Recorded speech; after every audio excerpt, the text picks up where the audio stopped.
I'm Howie Lim. This is Money Hacks by the Business Times. It's safe, accessible on a whim. Well, maybe not on a whim, but close. When it comes to short-term investing for your excess cash, that's always been the goal, right? With interest rates falling, fixed deposits don't seem so attractive anymore. And might there be more to life than T-bills? Let's find out. Welcome to Money Hacks, a podcast series by the Business Times, where we explore useful financial tips to help you on your money managing and wealth growing journey. I'm Howie Lim. And if you have feedback or an idea for a podcast episode, do get in touch, btpodcasts@sph.com.sg. And helping us out today, Michele Ferrario, co-founder and CEO of StashAway, and Willie Keng, founder of dividendtitan.com. Cash. Holding too much or too little of any of it will affect your investment goals. Okay, that might be an oversimplification, but cash does need to be part of a diversified investment portfolio. Like we said, since interest rates seem to be falling, where can we park our excess cash now? Here's Michele Ferrario from StashAway. Money market funds, I think, are a great tool to get your cash to work a bit harder for you than maybe your currency or saving account. Is a fund that invests in very low risk, very short-term fixed income securities. In practice, if you invest in a Singapore dollars money market fund, a lot of your money will go to Singapore dollars bonds. And some of it will go to very short-term corporate bonds, what people call commercial papers. Oddly enough, Willie Keng, who's the founder of dividendtitan.com, used to cover money market funds when he worked as an analyst. I bet he has lots to say. Thank you so much for inviting me on the show, Howie. They are really simple investments. It basically buys a pool of very high quality investment securities. So anywhere between commercial papers to your treasury bills, MAST bills, and of course, some of these money market funds also buy into very short-term, high-quality corporate bonds and government agency bonds. So for instance, years back, I was looking into agencies like your PUB, Singapore Management University, SMU. They issue bonds and they have short-term bonds and you can actually buy them. Also, your Jurong Town Corporation, HDB as well. So these are some of these high-quality investment securities, which typically goes into a money market fund. So what you're really looking at for money market funds are where your yields are typically higher or slightly higher than your fixed deposit rates or your current account savings. And at the same time, it offers safety. You're looking more of safety of your principal. You're also looking at the ability to preserve your wealth. And at the same time, if you can draw out the cash at any point in time. So this is really the attribute or the characteristics of a money market fund. So now we're hearing all the good things about investing in money market funds. But for the risk averse, who only go as far as to put their extra cash in fixed deposits, might still need some convincing.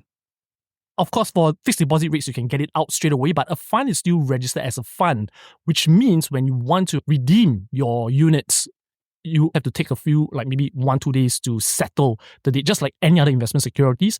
Although I think financial institutions are trying to reduce the settlement date at which you can redeem these funds. So all in all, I think it's a healthy way to get an alternative instrument to invest your cash if you don't want fixed deposits. Money market funds have a special regulation for which they're allowed not to mark to market.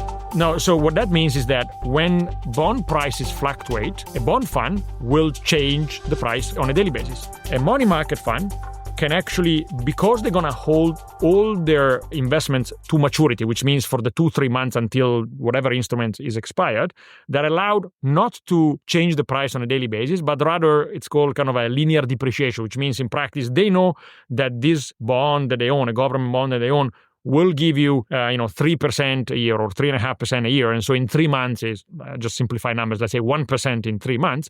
And so every day they will just, depreciate the value by that 1% because they will hold to maturity. And so that makes a big difference if you want to have the flexibility of withdrawing money any day. There is no risk that tomorrow money market fund will go down by, 0.5% because it's very, very stable. Fair enough. Are you hearing bonds a lot, or is that just me? Makes me wonder then what the difference between money market funds and short-term bonds is. Here's Willie Keng.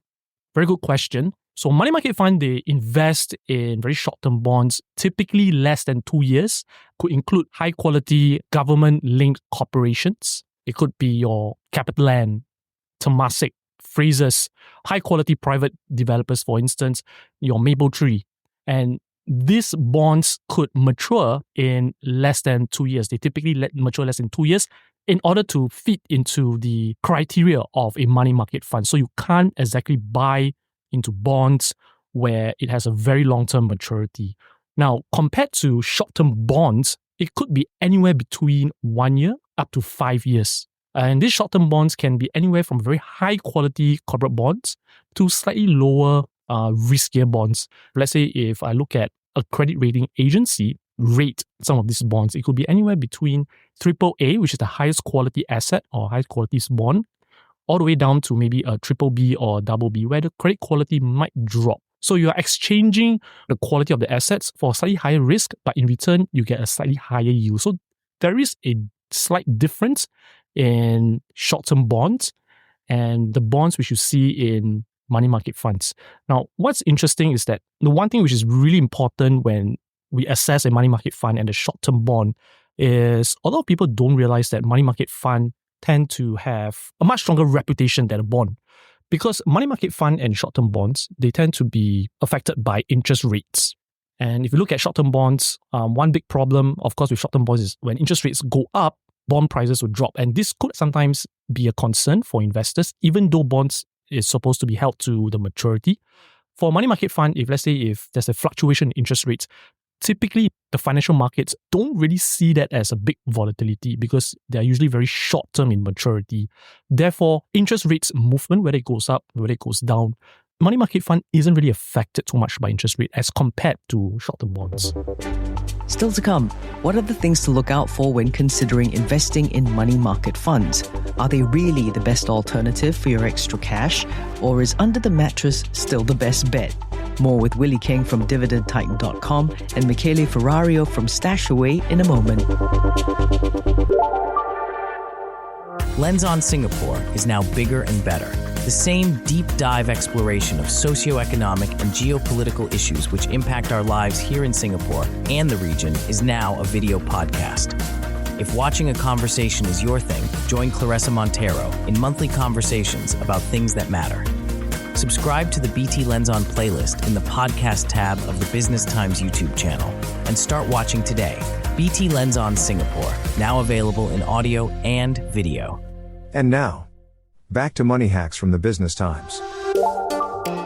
Welcome back.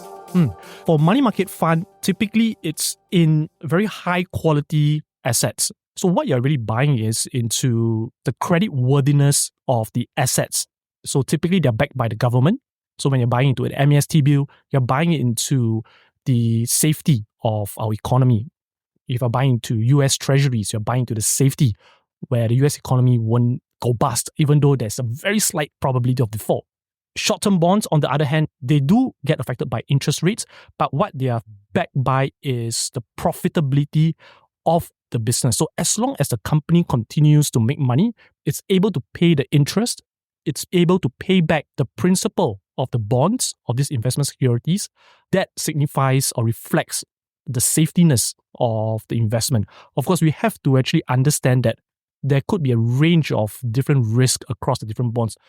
What I realize is that people have the misconception that bonds are safe. They are guaranteed to get your principal back. But that's not true, because if you invest in bonds, sometimes you might be investing in a lower quality bond. And it could be a junk bond, for instance, where these bonds are backed by companies of a lower quality. They might be more risky.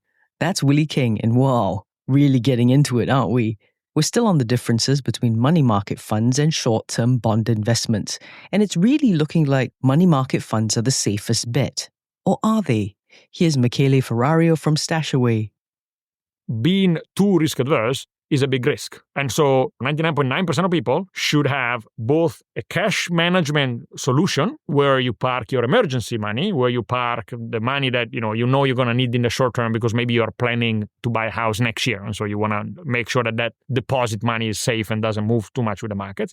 But you also need to have a second pocket where you're thinking longer term and where you are taking a bit of risk. Now, not everybody needs to invest in crypto or whatever a higher risk instrument you can think of, but having a diversified portfolio is something that everybody should have. It's a great starting point for any investors or anyone who actually want to invest their money slightly more into just a savings account or a fixed deposit. What I would do if you're looking at, let's say, comparing money market funds and short-term bonds, I will always assess the credit or the fundamentals of the business or the company, because essentially a bond, it's a lot like a stock where the profits of the company are the ones which will finance the bond. For stocks, of course, it will lead to a better share price performance. So for bonds, I will always look at the fundamentals of the business. I'll ask myself whether this company is going to be around for the next 15, 20 years. Are they selling products? Are they selling services where people are still buying them? So some form of habit-forming products and services. So you know that there's some form of predictable profits. Also, try to find out whether these companies, they're able to grow revenues, their profits, and their cash flow, because this allows them to pay the interest coupon on the bond on a regular basis. Your investment choices are influenced by your risk tolerance, time horizon, financial knowledge, and investment objectives. Whether a money market fund is right for you will depend on your individual needs and financial situation. Here's Willie Keng from dividendtitan.com. The big problem is that a lot of people, they don't pay attention to the fundamentals or the quality of these assets or these businesses. They think that as long as they have very high yield, they'll just buy into it. So that's the big myth when we're investing in bonds or fixed income products. One way is to look into a fund where it invests into a diversified portfolio of investment securities like a bond. So a money market fund will be one very good point because it invests into a range of very high quality assets. So you know that unless the US government would go bust the next day or the Singapore government the whole country will just go down or collapse, then I wouldn't touch these money market funds. But of course, if you have this confidence and the view that Singapore is still going to grow, its outlook is still strong, MAS will refinance its treasury bills, then I would have confidence and faith, and I'll just continue to invest in a money market fund. Understand your financial goals, your risk tolerance, and your overall financial situation before you start investing. Make sure you know when you'll need the money and how potential losses could affect you. Here's Michele Ferrario from StashAway. So you're simply making sure that your money doesn't lose value. Now, obviously, the more risk you take, it might mean that your 10% a year over 20 years doesn't mean 10% every year. It doesn't mean 10% divided by 52 every week. You're going to have negative weeks, negative months, negative years. But you actually stay the course. 20 years later, you'll have a significantly higher amount of money than if you had left all of your money in cash or money market funds or under the pillow. And of course, I will ask myself, in this climate of uncertainties, what's more important is my financial goals. Am I investing, saving up for a certain milestone, maybe for my kids' education, further my studies? How long do I see in the next few years? When do I need this pool of money? So I invest into a bond where it allows me to mature roughly at the same time where I need the money. So this is one way to do it.